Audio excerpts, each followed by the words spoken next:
Buscamos la palabra de hoy en el libro de Mateo, capítulo 13. El Evangelio según Mateo, capítulo 13, versículos 24 al 30.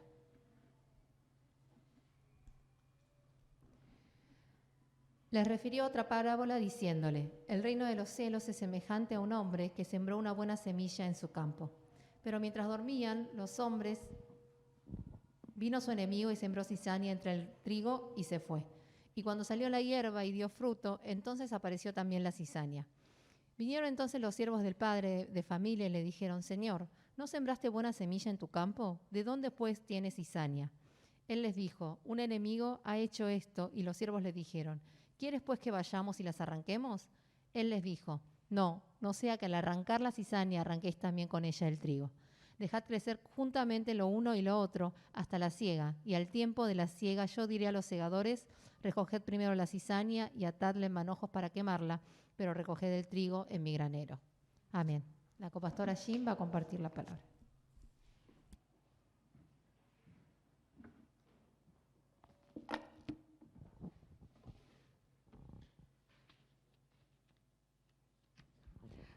Vamos a orar antes de compartir la palabra del día de hoy. Buen Dios, nos presentamos ante vos para rendirte este culto como ofrenda para vos. Es una entrega exclusiva a vos, Señor. Te pedimos que recibas este culto y que también a través de este culto nos bendigas con tu palabra, tu presencia, tu unción, tu poder. Señor, tu gracia, con todas las cosas que nosotros necesitamos para vivir en este mundo como hijos tuyos. Te pedimos que abras nuestros corazones para que podamos aceptar esta palabra, escuchar esta palabra, comprender esta palabra, tal como vos deseas que recibamos cada uno de nosotros según nuestras necesidades. Te damos las gracias por todo. Oramos en el nombre de nuestro Señor Jesucristo. Amén. La palabra de día de hoy es a partir de una parábola de Jesús. Es una parábola que seguramente muchos de ustedes debieron haberla escuchado. Entonces, ¿de qué quiero hablar? ¿Sí?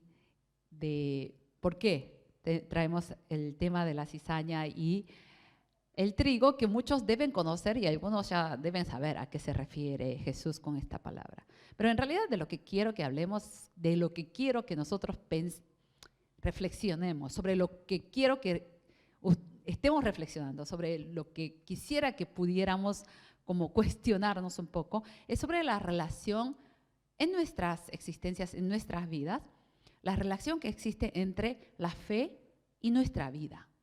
¿Sí? Esto es algo que creo que si hemos tenido unos años como creyentes, son cuestiones que nosotros nos cuestionamos justamente, ¿no? Decimos, ¿qué es la fe? ¿Qué es la vida? ¿Qué relación tiene que haber? ¿Cuán íntimamente tienen que estar, de hecho, conectados, ¿no? Conectadas mi vida con mi fe? ¿Qué es realmente esto de tener una buena relación entre la fe y la vida para que le guste a Dios? ¿O cuán importante es? ¿Cuán esencial es? Todo esto, además de a mí me cuesta, a mí no me cuesta, a mí me cuesta mucho, a mí realmente no entiendo por qué la gente no puede vivir según la fe. Tal vez digan eso algunos de nosotros, ¿no? Debemos plantearnos esto. Si no lo hemos hecho, lo tenemos que hacer, ¿sí? Y esta pregunta es tanto más importante cuando nosotros muchas veces sentimos que no hay tanta diferencia entre vivir según la fe o no vivir según la fe. Vemos a nuestro alrededor con nuestras vidas y decimos tal vez: yo soy creyente, esa persona dice que es creyente pero no parece creyente, sin embargo mi vida y la vida de esa persona no tiene tanta diferencia, no hay tanta distancia. No estoy diciendo que yo porque yo soy creyente soy justo y la otra persona porque no vive según la fe aparentemente es una persona malvada. No estoy hablando de esas cosas como muy infantiles. Estoy diciendo, al fin y al cabo, parece que en calidad de vida, en el estilo de vida. No hay mucha diferencia. Tampoco parece haber mucha diferencia en los frutos de nuestras vidas. Entonces tenemos que preguntarnos, ¿qué tiene que ver la fe con nuestra existencia? Y antes de avanzar, vamos a hacer un paréntesis, porque yo también digo la fe y la vida como si fueran dos cosas diferentes. Este es un gran error de parte nuestro, ¿sí? No existe una separación entre la fe y la vida. La fe y la vida siempre fue una sola cosa, ¿sí? Es una unidad, es inseparable. Lo que pasa es que nosotros que nos gusta malinterpretar esta palabra de bendición de Pablo que dice que si uno es salvo por la fe, ¿sí?, sin las obras de la ley, tal como dijo Pablo, entonces las obras son una cosa, o sea, la vida es una cosa y la fe es otra cosa. Esto es lo que terminamos pensando nosotros. Es una malinterpretación, en ocasiones hasta intencional de parte nuestra, porque nos quedamos tranquilos diciendo, bueno, yo creo, no es que yo no creo. Mi vida tal vez no muestra tanto eso, pero yo creo. Y acá dice que la salvación la justificación es por la gracia de Dios y la fe, ¿no? Tendemos a separar esto. Sin embargo, yo digo una cosa, siempre, ¿no?, a la gente, la Biblia, los 66 libros, por entero, completo, es palabra de Dios, ¿cierto? Entonces, ¿qué dice además otra palabra de Dios? Un versículo súper famoso, de Santiago capítulo 2, versículo 14. ¿De qué sirve a uno alegar que tiene fe? ¿De qué sirve que yo diga, yo tengo fe, si no tiene obras? ¿Acaso podrá salvarlo esa fe? Santiago está preguntando, a vos que te gusta separar la fe de las obras, tu fe que no realiza las obras, ¿crees que te puede salvar, que te puede justificar? Si tu fe que no obra es una fe muerta, no tiene el poder, la capacidad, no tiene potencia, no puede mover nada, no puede hacer nada, ¿te puede justificar realmente? Lo que está muerto no puede hacer nada. Una fe muerta no puede hacer nada. Una fe que no está conectada a la vida, en realidad es una fe muerta. Entonces, para nosotros no existe esta opción de fe sin obras. No existe, no lo consideren siquiera. Si yo tengo fe, hay siempre obras. Si yo amo a alguien, siempre se me nota, ¿sí? Si yo hago chaxarán, aunque sea, y no le cuento a nadie, no le cuento que yo amo a esta persona, estoy enamorado, no se lo cuento a mi mejor amigo, a mi familia, no me animo a confesárselo, entonces es re chaxarán, secreto mío, no lo sabe nadie excepto Dios y yo, sin embargo todos lo saben.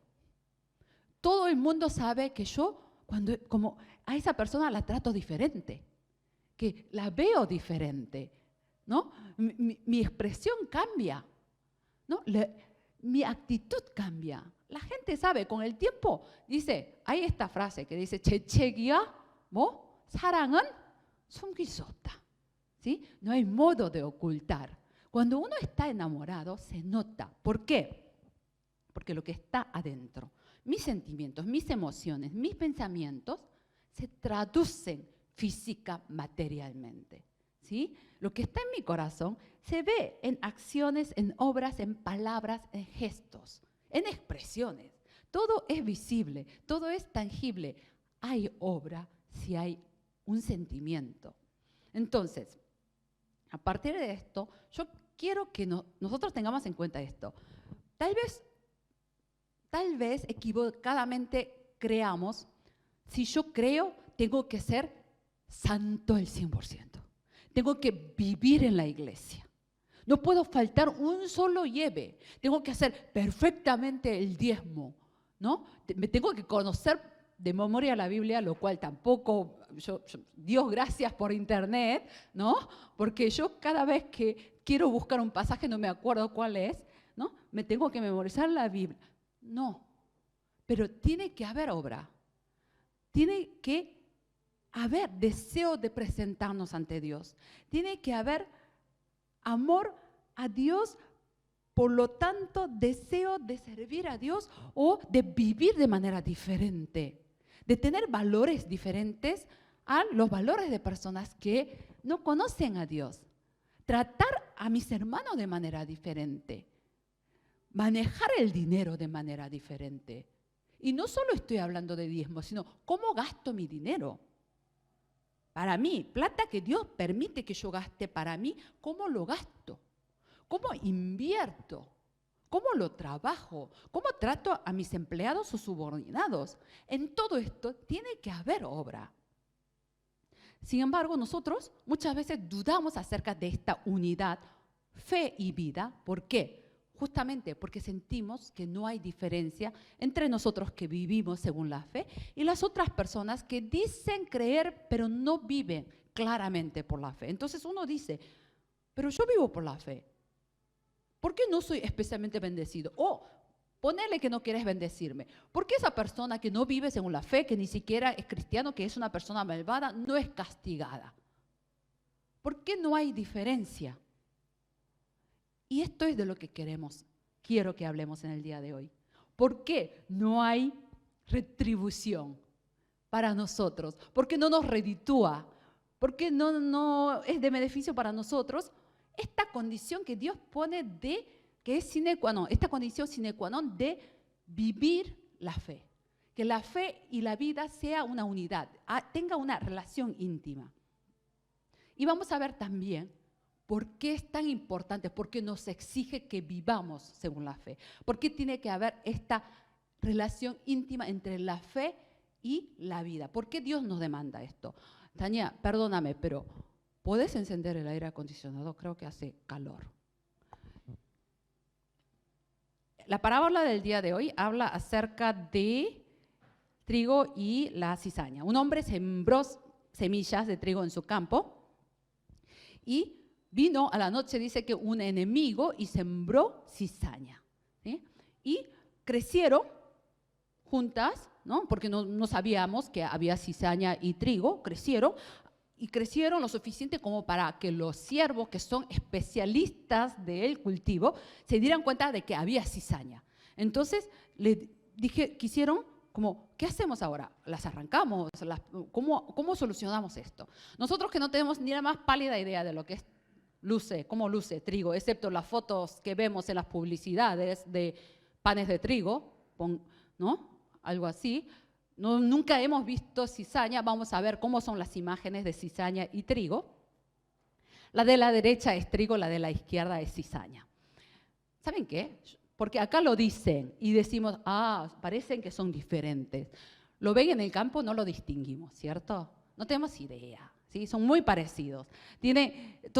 Las espigas tienen los mismos colores, los granos que todavía están verdes, tienen la forma de B, así, ¿no? No hay manera de distinguir la cizaña del trigo. ¿Por qué? Porque pertenecen a la misma familia, ¿sí? Taxonómicamente son de la misma familia. Y en su género, que es como el grupo menor dentro de la taxonomía, ¿sí? Está la familia, después hay otro, y el género, que es el menor, es lo diferente entre estos dos grupos. Por eso, en algunos lugares, a la cizaña no le dicen cizaña, sino trigo falso. Quiere decir que es muy parecido, ¿sí?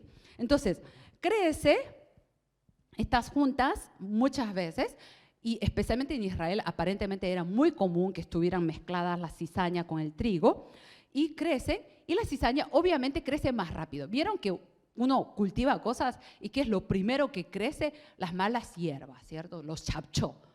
Yo tengo en mi balcón macetas grandes en donde ponemos, qué sé yo, oí, kuchu, ¿no? Kenif, y crecen, no es que no crezcan, y crecen y está mosquito geo, pero los chapchó, las malas hierbas, crecen más rápido y las tengo que sacar cada rato, ¿no? Crecen más rápido que las plantas. Y las cizañas también crecían mucho más rápido, crecían mejor, ¿sí? Que el grano de por sí. Y la verdad es que aún esta cizaña produce grano, como el grano del trigo, es muy parecido. Entonces, este grano, si es mezclado, a veces, como no se distingue, a veces se cosecha todo junto y se le descascara a los granos, tanto de la cizaña y del trigo, y dice que se muele y se hace harina sin darse cuenta que está mezclado. El problema es que en el grano de la cizaña, el grano de la cizaña tiene hongos. Y tiene hongos que si vos lo consumís es venenoso para el ser humano. Y si se mezcla, dependiendo, supongo que del porcentaje de la mezcla entre la harina de trigo y la harina de la cizaña, te puedes llegar a enfermar mucho, ¿sí? Hasta matarte. ¿Esto qué quiere decir? Que las personas en este mundo, porque la cizaña y el trigo habla de personas, ¿sí? Las personas de este mundo que no viven según la fe, que no son hijos de Dios, crecen muy rápidamente, a veces crecen mucho mejor que nosotros, a veces son indistinguibles con respecto a las personas que no viven según la fe. Son personas también buenas, son personas honradas, son personas que aman a su familia, que aman a sus hijos, son buenos amigos, no son diferentes a nosotros, ¿sí? Y también producen muchos frutos, pero a veces estos frutos no son de bendición para nosotros. Estos frutos producidos por las personas del mundo buscan los valores del mundo. ¿Y cuál es el valor básico de nuestro mundo en la actualidad, principios del siglo XXI? Vos haces lo que vos sentís que es correcto. Yo no sabía, cuando yo entré a la facultad, esto es en el siglo pasado, en 1990 en esa época, el marco teórico de moda era la posmodernidad. Y la posmodernidad, los profesores la explicaban como la maldición intelectual, porque la posmodernidad decía que todo es relativo. Entonces se quejaban los profesores. Y yo decía, bueno, es la teoría de moda. De acá a unos años no va a aparecer otra cosa. Así como estuvo muy de moda en mi facultad en un momento dado el marxismo, ahora está de moda el posmodernismo y después va a aparecer otra cosa. Siglo XXI, el año 2021, y sigue este valor. Todo es relativo, depende de cómo te sientas, depende de lo que quieras, depende de lo que vos pienses. Entonces es válido que yo deje a mi familia porque encontré el amor de mi vida. Mi marido, mi esposa, no era el amor de mi vida. O tal vez diga, yo tengo 11 años, pero decidí que yo que soy hombre, me identifico como mujer. Esto es una historia real que yo escuché de acá, no es una historia de los diarios, quiero decir. Hago esto y es válido, ¿no? Estos son los frutos del mundo. Más allá de todas las otras cosas, más allá del excesivo amor al dinero, el excesivo amor al placer, todas las cosas que claramente identificamos como poco beneficiosas para nosotros. Nadie dice chupar hasta caerte muerto es bueno, ¿sí? Nadie en el mundo dice eso. No estoy hablando siquiera de esas cosas que claramente todos sabemos que es erróneo. Estoy hablando de valores que el mundo reconoce como valores válidos, como valores dignos, sin embargo, que a nosotros nos resulta realmente venenosos, porque son cosas que nos terminan matando a todos nosotros. Y esto son los frutos de las personas que no tienen a Dios en sus vidas, que no tienen a Cristo en sus vidas. Entonces, ¿cuál es el problema? El problema es que todos nosotros preferimos los frutos tóxicos. Los tóxicos siempre es adictivo, ¿cierto? ¿No? Lo tóxico uno lo consume, pero lo sigue consumiendo. Esto es lo que nosotros consideramos que nos gusta porque estamos acostumbrados, habituados, porque todos los frutos del mundo son así. Imagínense, nuestros hijos desde que tienen 4 años, dice, lo que vos sientas es lo que tenés que hacer. Lo que vos sientas es lo correcto. No importa la palabra de Dios, no importa las leyes del mundo, no importa las palabras de tus padres, las enseñanzas de tus padres. Me dice, desde que tengo 4 años, 15 años, 20 años. Entonces, es lo que a mí me gusta, ¿verdad? Entonces, es lo único que conocemos. Los frutos que provienen del trigo, los frutos de nuestro Señor, no nos resulta placentero. ¿Por qué? Porque ¿cuáles son los frutos de Dios? Los frutos de un grano de trigo verdadero. es amar, sin esperar amado, ser amado de vuelta, ¿cierto? Esto es lo que nos dice el Señor. ¿Cuál es el fruto? Tener que dar. Dar es un fruto de un hijo de Dios. Dar sin esperar, ser recompensado, soportar lo que es insoportable, críticas, tal vez hasta maldiciones, ¿no? Odios, perder, sacrificar. ¿Qué dice Jesús? Dice Jesús que hay que amar al que te odia, ¿sí? Hay que bendecir al que te maldice. Hay que dar la otra mejilla si te pegaron una mejilla. Dice, te sacaron la camisa, o sea, dice ropa interior en algunas versiones, o sea, es la túnica que tenías adentro, sacate tu túnica de afuera, de vestimenta, el abrigo y se lo tenés que dar. Tenés que darle lo que te piden y no pedir, no reclamar por lo que te quitaron, te robaron. Estos son los valores de Dios. Estos son los frutos del cristiano. Esto es lo que tiene que hacer un cristiano. Entonces, ¿nos gusta esto? ¿Cómo nos gusta? Realmente, con una mano en el corazón, a mí tampoco me gusta. ¿Sí? A mí tampoco me gusta. Che, me sacaste esto, ¿por qué devolvémelo? Es el instinto mío. Me gusta mucho más lo que me dice el mundo también. Sí, esto lo hago así porque a mí se me canta. Listo, aguántense. ¿Cuánto más cómodo es? Sin embargo, acá se encuentra la diferencia entre el fruto de trigo, el fruto de la cizaña, el fruto de alguien que vive la fe y el fruto de alguien que no vive la fe. Esta es la diferencia.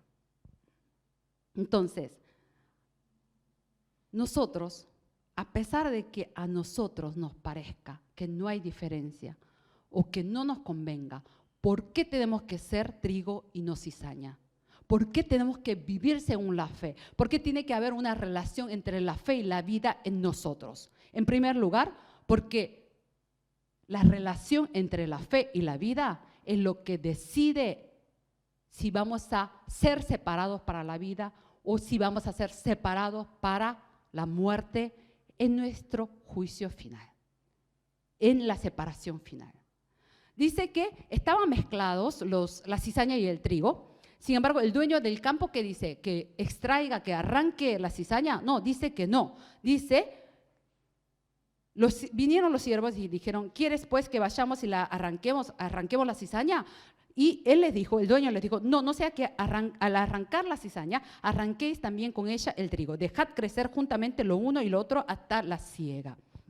Dice que no hay que arrancar la cizaña en caso de, porque puede haber posibilidad de que terminen arrancando también el trigo, ¿sí? Cuando son verdes, tal como vieron, son muy parecidos, no hay mucha diferencia. Hasta que produzcan los granos y los granos maduren, ahí se puede, por los granos, por los frutos, identificar si es trigo o es cizaña, ¿sí?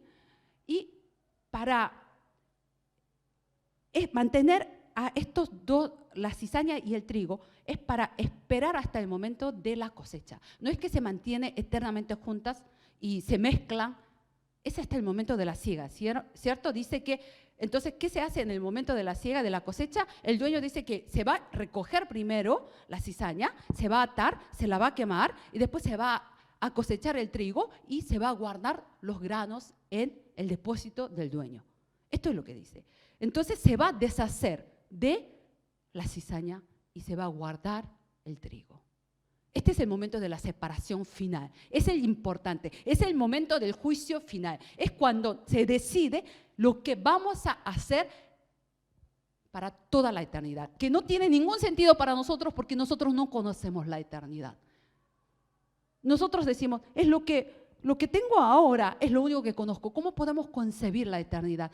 Pero esto es lo que dice, nosotros, Dios, nos promete Dios, van a vivir eternamente, van a existir eternamente. Entonces, ¿prefieren existir para la eternidad, para la muerte, o prefieren existir para la eternidad, para la vida? Y en este momento es cuando se decide, dependiendo de si nosotros hemos vivido con fe o no hemos vivido con fe. Si tenemos fe viva o tenemos fe muerta. Es en ese momento cuando se decide. Y dice que nos deja para que No seamos arrancados junto a la cizaña por las dudas. ¿Esto qué quiere decir? Que nosotros crecemos y maduramos y producimos fruto junto a las cizañas. Esta es una parte muy importante. No es que Dios nos aísla en un ambiente súper limpio para que crezcamos y maduremos entre nosotros los trigos. Esto yo le decía siempre a los jóvenes, ¿qué hay que hacer cuando vos tenés fe? Tenés que salir al mundo, ¿pero qué? ¿Para ser igual al mundo? No, para cambiar el mundo. Esto es básico, lo sabemos todos, ¿cierto? ¿Cuándo crecemos? Cuando estamos entre cizaña, cuando estamos entre el mundo, cuando estamos entre personas que tienen valores diferentes a nosotros, que nos llevan la contra. En esos lugares nosotros crecemos. Y ese es el principio de Dios. Dios dice, te voy a dejar acá para que crezcas. Porque tenés que crecer en el campo, en el mundo. Tenés que crecer con las cizañas. Aguantate. Y madurá. Y producir frutos. No elimina la cizaña hasta el momento de la cosecha. Entonces, ¿qué tenemos que hacer nosotros? Tenemos que vivir en este mundo entre cizaña, con nuestra fe, y tenemos que producir frutos. Esto es lo que espera Dios de nosotros cuando nos dice que tenemos que vivir con fe. Tenemos que vivir una fe viva. Esto es muy importante porque si nosotros no pensamos en cómo vamos a ser cosechados al final por Dios, cómo vamos a vivir la eternidad de verdad para siempre con Dios, si no pensamos en esto, no podemos vivir en este mundo con fe. No podemos superar las crisis que se presentan en nuestras vidas. Este es el segundo punto. ¿Por qué es importante la relación entre la vida y la fe? Porque dependiendo de si tenemos fe viva, dependiendo si yo vivo por fe, yo puedo resolver las crisis o no. Puedo superar las crisis o no. Puedo tener victoria sobre los sufrimientos y los problemas de mi vida o no. Es importante porque cuando se presenta una crisis, esta crisis desestabiliza nuestras vidas, ¿cierto? A veces es crisis económica, como nos está ocurriendo en este momento. Hay una grave crisis económica. El dólar se va hasta donde quiere, ¿sí?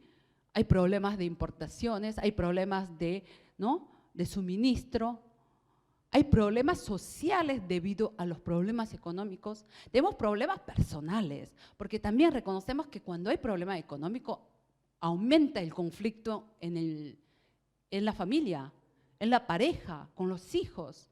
Nuestros hijos tuvieron 2 años prácticamente de desarrollo anómalo.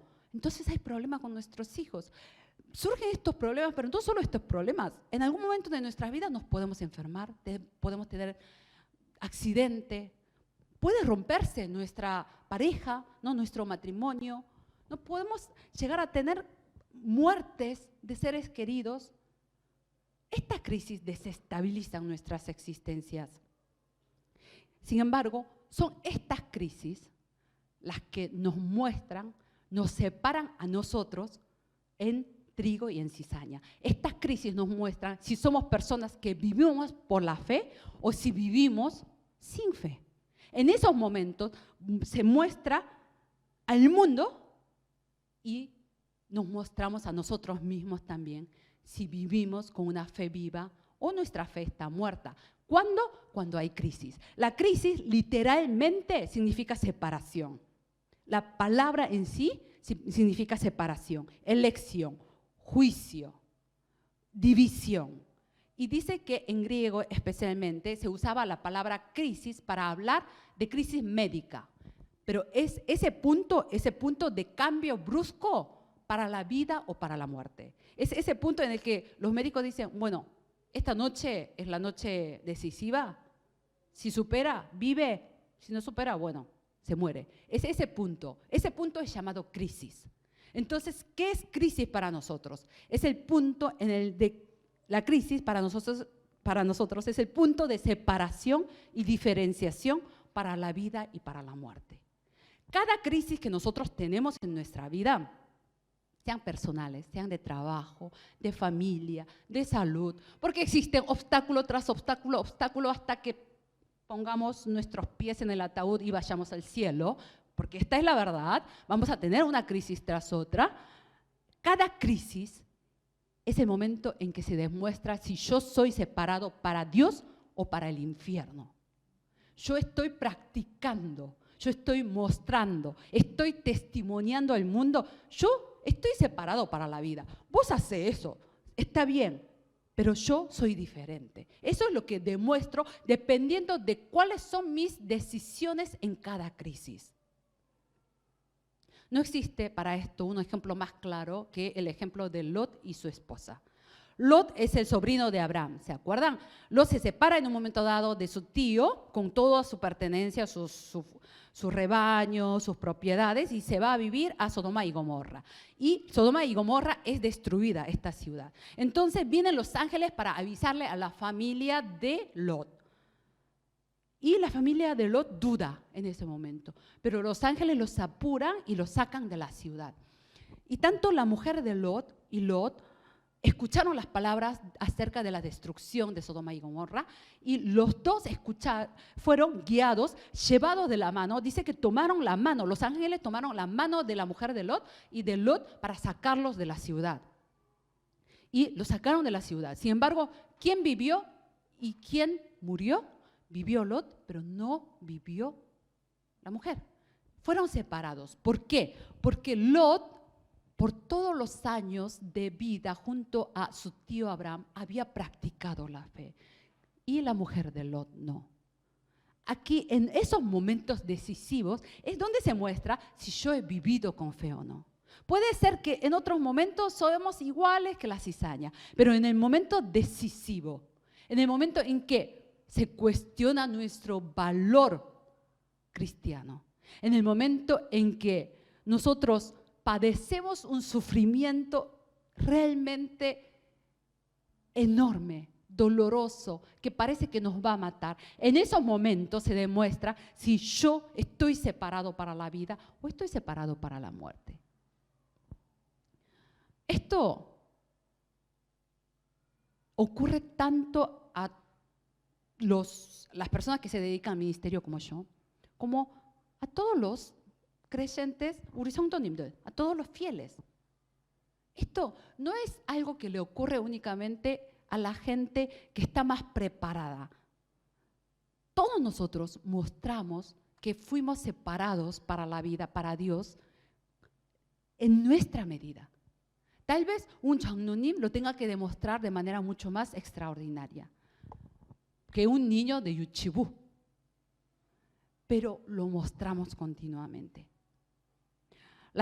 Y esta separación, nosotros frente a la crisis podemos optar por la vida, somos separados por la vida cuando nosotros recordamos nuestro destino final, cuando recordamos que existe una vida eterna, cuando recordamos que nosotros podemos ser separados para el infierno también, no solo para el cielo.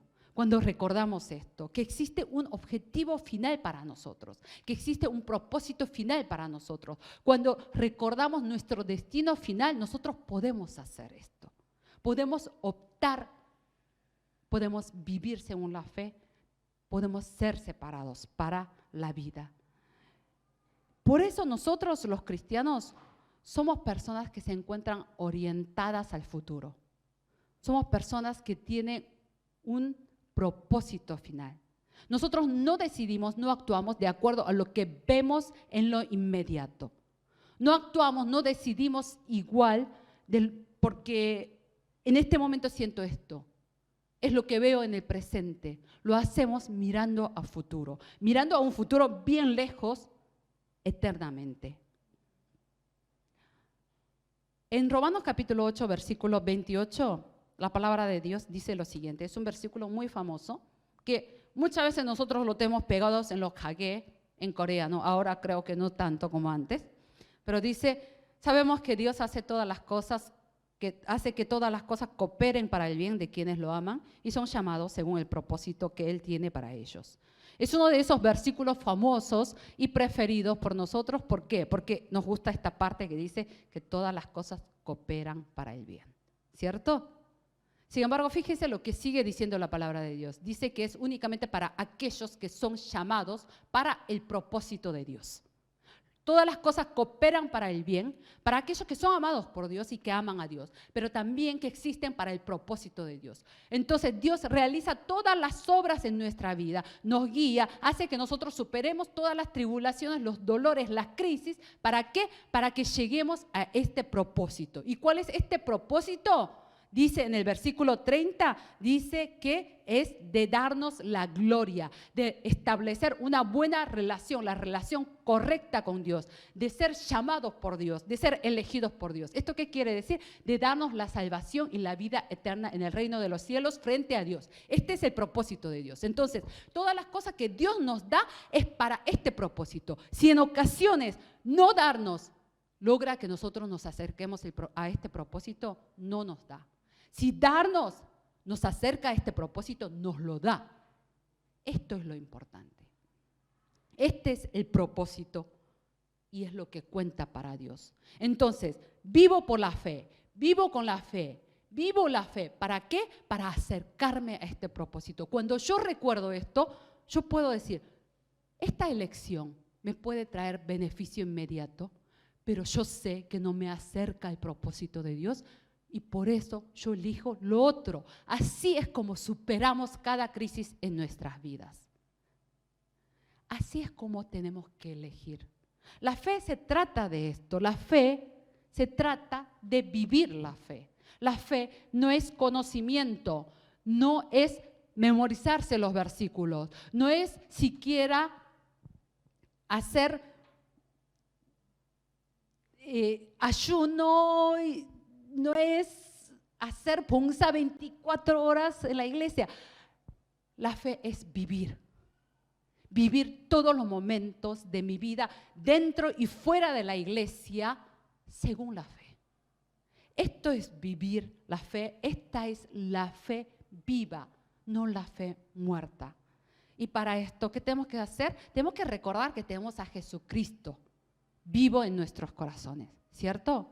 Porque tenemos a Jesucristo vivo en nuestros corazones, es que Dios también nos dio la salvación, porque no nos ve a nosotros sino a Jesucristo, ¿cierto? No ve al pecador, ve a Jesucristo. Por eso tengo la salvación, porque tengo a Jesucristo vivo, yo puedo realizar la elección correcta. Porque tengo a Jesucristo vivo, yo tengo el poder para vivir con fe. Este es el Evangelio, esta es la buena noticia. Esto es lo que permite que yo tenga vida eterna y fe viva, porque yo he vivido con esta fe viva. Esta es la buena noticia. Esto es ser cristiano. No venimos a la iglesia, yo lo digo especialmente en el IBU, porque son grandes, tienen más experiencia de vida, tienen más experiencia del mundo, se conocen mejor a sí mismos. No venimos a la iglesia para creer en Dios porque me va a dar dinero, o me va a dar salud eternamente, o le va a ir re bien a nuestros hijos. No, venimos a la iglesia para creer en Dios. ¿Por qué? Porque queremos vivir con Dios eternamente. Queremos ser su pueblo, queremos ser sus hijos. Queremos ser separados para la vida, para el granero de Dios. Si nosotros no pensamos en esto y pensamos, creer en Dios me trae beneficio, no, inmediato. No existe uno solo de nosotros, incluyéndome, que esté acá rindiendo el culto. Nosotros tenemos a Jesús, tenemos la vida eterna. Por esa razón vivimos por fe, vivimos la fe. Y esto es el Evangelio y esto es ser hijo de Dios. Señor, te damos las gracias porque podemos venir para entregarnos antes que nada a nosotros, tal como hemos alabado, nos entregamos a vos, me entrego a vos, Señor. Te pedimos que nos recibas a cada uno de nosotros como ofrendas vivas que somos. te entregamos nuestros pensamientos, nuestros corazones, nuestras vidas, para que podamos ser realmente grato sacrificio para vos, Señor. Te pedimos que junto a esta ofrenda que te entregamos, recibas nuestras vidas y que también bendigas nuestras vidas, Señor, dándonos la plenitud de las satisfacciones para cada una de las necesidades de nuestras vidas. Señor, danos satisfacción espiritual, riqueza espiritual, abundancia espiritual de nuestra fe, pero también abundancia en nuestras vidas, Señor, para nuestra familia, nuestro trabajo, nuestros emprendimientos, Señor, para nuestros hijos. Señor, si vos no nos das, si vos no tocas con tus manos a todos nosotros, no hay modo de que seamos nosotros bendecidos. Te pedimos, Señor, porque tenés misericordia por nosotros, porque tenés amor a nosotros, que nos bendigas en estos momentos en los cuales nosotros estamos tan frágiles y tan incapacitados para muchas cosas. Señor, te pedimos que a través de estas ofrendas también sean bendecidos. Señor, bendecida toda la iglesia y todos los hermanos de la iglesia. Señor, que sea esta iglesia levantada para realizar tu buena voluntad, para predicar tu evangelio de la manera más fiel. Señor, en este mundo en donde hay tanta confusión, que sea la iglesia que predica tu voz únicamente y que sea de bendición, consuelo y protección para tu pueblo. Te damos las gracias por todo. Oramos en el nombre de nuestro Señor Jesucristo. Amén. Vamos a finalizar el culto con el Padre Nuestro. Padre nuestro que estás en el cielo, santificado sea tu nombre. Venga tu reino. Hágase tu voluntad en la tierra como en el cielo. Danos hoy nuestro pan cotidiano. Perdona nuestras deudas, como también nosotros perdonamos a nuestros deudores. Y no nos dejes caer en la tentación, sino líbranos del mal. Porque tuyos son el reino y el poder y la gloria para siempre. Amén.